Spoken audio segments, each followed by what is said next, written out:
We had Cliff Jones and Will Fuller, who were a great pair at fly half and centre. They played together for Cambridge, and Will Fuller had come from North Wales, where he was at Rydal at school and played in North Wales, played for Sale most of the time, but I played in the first trial match. We'd never heard of him before. He was unknown in South Wales. He was a North Walian, really. But then he came down and played in the final trial in 1935. We'd never seen him before. We played at Swansea, and he was a terrific player. He was a great, big, long, striding chap, about 6'2" or 3", and very fast, strong, but very fast mainly. And he had little Cliff Jones, who was a dancing wonder at fly half. They all are the greatest fly halves I've ever seen, and nobody's greater than Cliff Jones. Once again, the era is defined by the visit of the New Zealand team.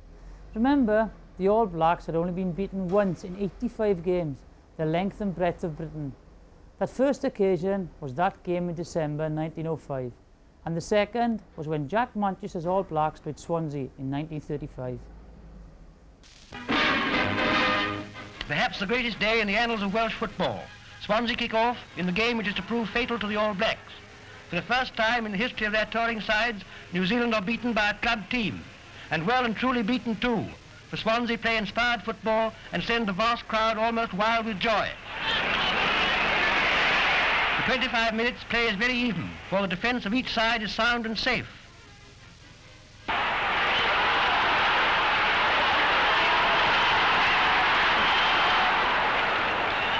But gradually Swansea, thanks to Tar's great hooking, gain the ascendancy in the tight scrums. And at last the home side find their way over, Hunt getting the touchdown just by the goalpost.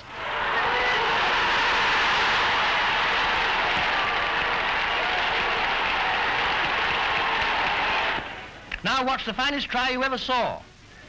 Tanner's pass sends off Willie Davis to go through that defence like a snipe until he works Claude David clear. Held for level for the line now, and Claude is over, for those two can't quite catch him. That roar must have been heard at Mumbles. Harris makes no mistake, a speed cop should certainly be able to steer straight. The All Blacks fight back, and Gilbert beats the defence with ball to race right round. But the Swansea tails are well up. Di White, Davis and Ron Williams put Davy in again. 11 points to 3. What a triumph for the All Whites of Wales. On the back of that Swansea performance, both Harry Payne and Don Tarr made the Welsh front row for the All Black game, along with Tanner at scrum half and, of course, Claude Davy at centre and captain. At Cardiff Arms Park, Manchester and Davy shake hands before Gilbert kicks off in the match between New Zealand and Wales, which is to prove historic, for Wales repeats her famous 1905 victory, this time by 13 points to 12. The tackling throughout is grim and relentless, but Wooler, in the second half, twice produces a flash of genius to carry the day for his country. Early on, little Sadler slips over, but the try is disallowed.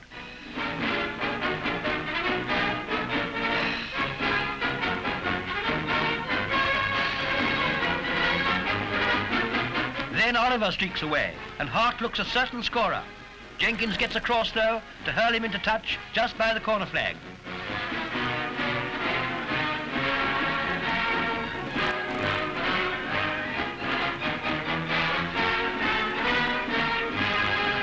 Now Hadley takes a hand, charging down Jenkins' kick and crossing the line, but he too is called back.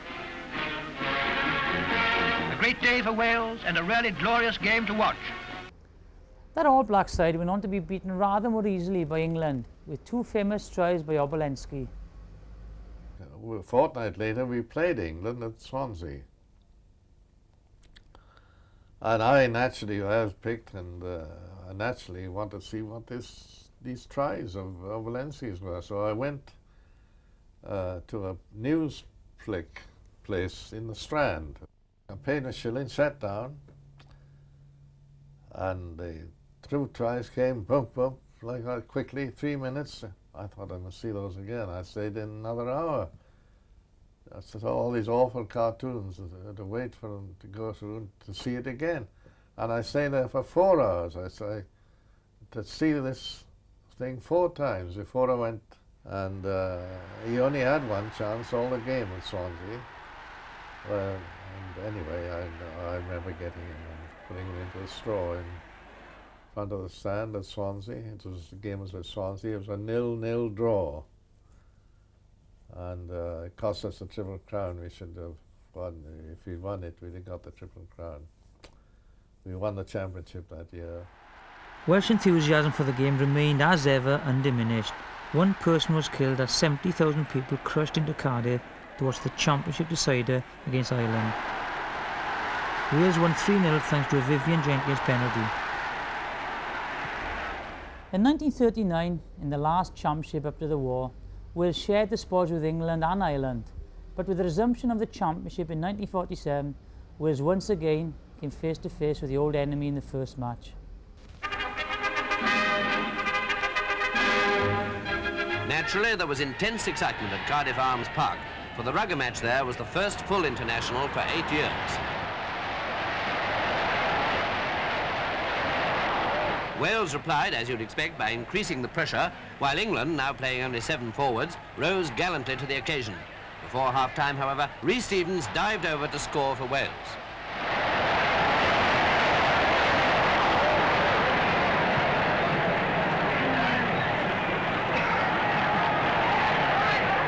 The kick failed, so England still led in the second half. The Welshmen were always dangerous and looked like taking over the lead at any moment. In fact, it was only a dropped goal, scored near the end of the match, that eventually robbed them of victory. For Wales did take the lead in the second half. Gwyn Evans, gaining possession of the ball some yards out, found a gap in the defence and hurled himself through for a try.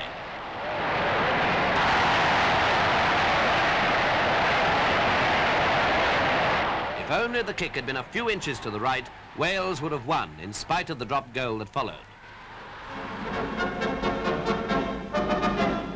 At Paris Colombe Stadium, the Welsh Rugby 15 in dark shorts gained a 3-0 surprise victory over France. Unbeaten in their 2 previous matches, the French team started full of confidence. But once they realised the superiority of the Welsh forwards, they couldn't find that extra reserve of strength to save the situation. The French three-quarters were passing the ball like artists. They were slicker, surer, and a shade faster than the Welsh backs. France missed their opportunity when Prat, number 6, went wide with a penalty kick from 35 yards.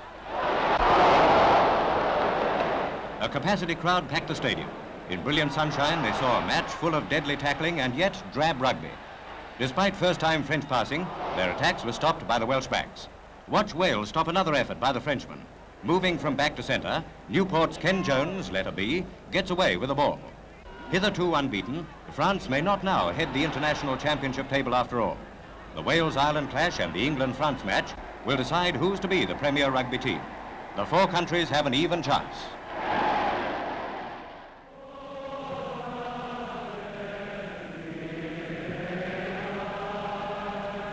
England and Wales shared the first championship, and the Welsh team would have to wait until 1949 to gain revenge over their old rivals. Tries by Les Williams, Bryn Meredith, and Les Williams again sealed a 9-3 victory.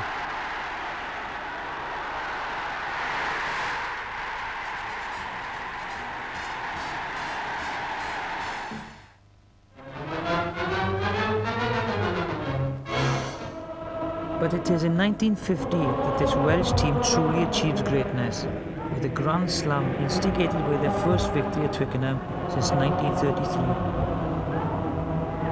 The next score came from a clever run by Lewis Jones and a passing movement clinched far out by Cliff Davis.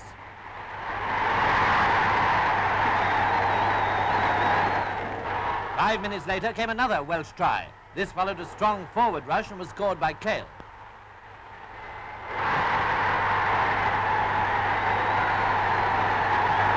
Lewis Jones converted to make the score 11-5.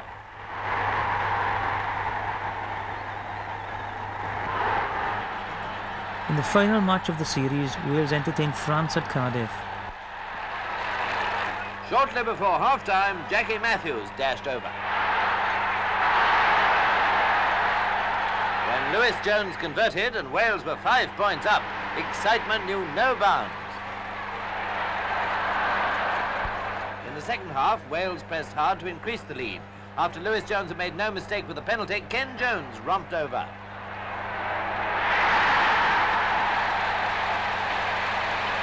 Again, Lewis converted, and the score was 13-0. The French defence kept the Welsh boys at bay for a time, but nothing could really stop them for long, and soon a lovely movement led to Ken Jones snapping over for his second try. Once more, Lewis Jones did his stuff, and Wales were 18 up. Then, to round off the scoring spree, Roy John got another beautiful try to give Wales a 21-point victory and an unbeaten record for the first time since 1911. 1951, although not a championship year, saw two exceptional results. The first, a 23-5 trouncing of the English. The first score came within 20 minutes when Matthews went over to touchdown in a perfect position for Lewis Jones to convert. England continued to fight with their backs to the wall, and then just before half-time, Wales got a try through Malcolm Thomas. Griffiths dashed through, gathered up a loose ball, and hurled himself over to put Wales 3 points up. But if 1953 is memorable, it is for Bleddyn Williams masterminding the two All Blacks defeats in Cardiff. The All Blacks visit naturally packed Cardiff Arms Park ground, and after the teams had come out, the New Zealanders gave their famous war cry.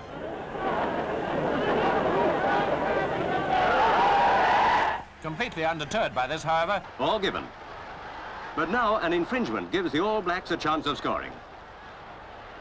Jardine takes the penalty. Back come the All Blacks, fighting every inch of the way to level the score. The Welshmen see trouble coming their way as Clark gets the ball and bursts through the defence to touchdown for New Zealand. But that's not all. Jardine puts it over the bar for another couple of points. That makes it 8-5 in the visitors' favour at half-time. Things look bad for Wales, but here they go again. Recently, critics have had a lot to say about rough play on the rugby field, but they haven't much to complain about today. Though now an All Black infringes the rules and Wales gets another chance. Rowlands takes the penalty, and the scores are level, 8 points each. Despite the stories of the mighty All Blacks pack, the Welshmen seem to be holding them well. Welsh smiles soon vanish as Griffiths has to leave the field with a dislocated shoulder. But they can't keep him away for long. He's soon back in action, helping out as the All Blacks attack with everything they've got. And then to see Ken Jones score the winning try, having a cross kick from Clem Thomas, was something to behold. And just thinking about it and looking now and thinking of the wonderful stadium that we have now. There was no stadium like that at that particular moment. Where all of the 65,000 that were there, I think 50,000 of them were standing. And you know, you sing better when you stand, don't you? Wales swing play round again. They're getting their second win now. Rowlands gets it, but Elsom is there to balk him.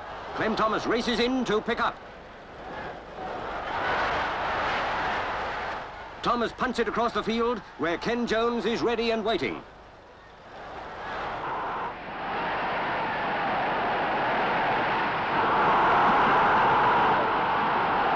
Ten points down, France opened up a last-minute offensive. Towards the end, they put on another 5 when Boulon went over for a try, which was converted. Result, Wales 16, France 11. 1956 was the last year for almost a decade when Wales had a chance of winning the Triple Crown. A convincing win over England gave false hopes. It was after some 10 minutes that R.C. Thomas seized an opportunity and sent Robbins over for a try.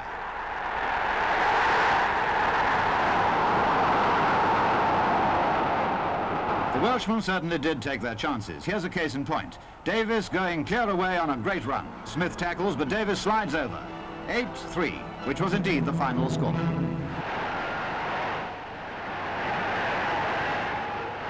Against Scotland, Cliff Morgan sealed a 6-3 victory with an opportunist try. But in Ireland, under Cliff's captaincy, the Welsh would succumb to the guile and speed of his opposite number, Jackie Kyle.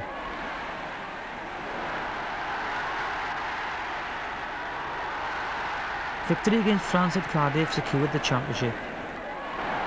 Then Rowlands to brace, who cross-kicked over the line. Vanier fumbled and Williams touched down.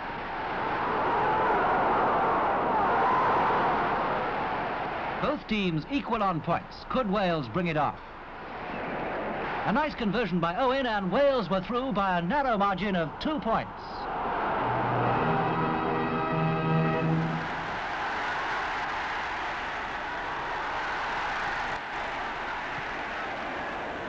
The late 50s and early 60s were a period of frustration for the Welsh. There were great tries and great individuals, but as a team, Wales lagged behind England and France.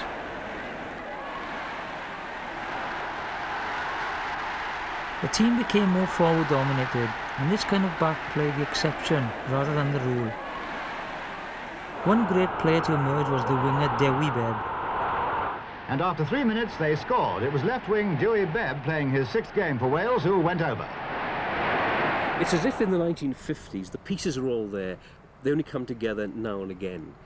In the early 60s, Welsh rugby shuddered again. It juddered to a halt, and there was a kind of a feeling of disappointment. And the key figure for me in bringing that forward and giving Welsh rugby winning ways was, of course, Top Cat, Clive Rowlands. Clive Rowlands was not the fastest scrum half the world had ever seen. He didn't have the greatest break, although he had one. But what he had was an extraordinary rugby brain. What he had was an enormous competitive spirit. What he had was deep, deep peasant cunning. Clive Rowlands took over the captaincy on his debut against England in the 1963 Championship. His was not an immediate success, however. Wales took the wooden spoon for the first time since 1949. I found it very, very difficult, certainly very proud. But to be asked to captain Wales in your first game with much better players than myself, who had been Lions, and I'm thinking of Alan Pask and Brian Price, players of that standard, Hayden Morgan, being in the same team as you, and yet you were younger, but you were also the captain over them. However, the Irish stayed in full command of the situation. They increased their lead with another successful Kiernan penalty.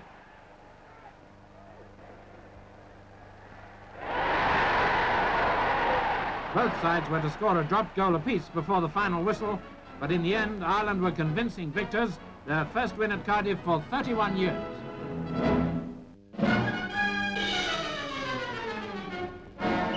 The 30 pairs of legs of Wales and the All Blacks were the big attraction at Cardiff Arms Park. The New Zealanders, playing left to right, had been beaten by Wales on 3 previous visits to Cardiff. Would this encounter conquer the HOODOO? Wales showed every sign of chalking up another victory for the book, but after only 5 minutes play, the All Blacks set the seal on the game. That tremendous goal scorer, Don Clark, made no mistake about this penalty kick. And there was no mistake about the crowd's reaction. The Welsh team took the hint, but no sign of an equaliser.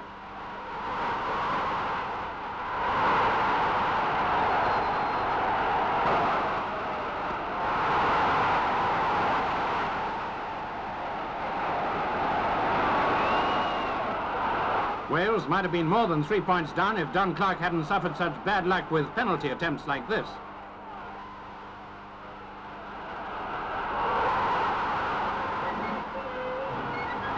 So they crossed over 3 points behind the All Blacks, but they were still full of fire and determination. Now New Zealand begins one of those inspiring movements that have given them their reputation. Rugby really worth watching.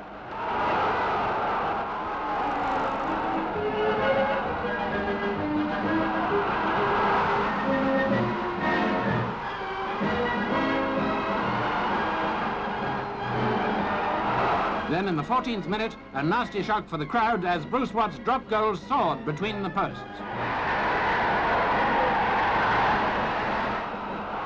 No insult about the Welsh defeat, but injury followed this rough treatment of Rowlands, the Welsh captain.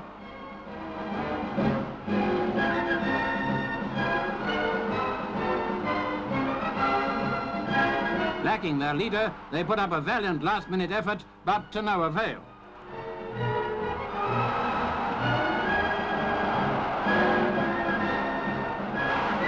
At last, New Zealand had beaten Wales at Cardiff.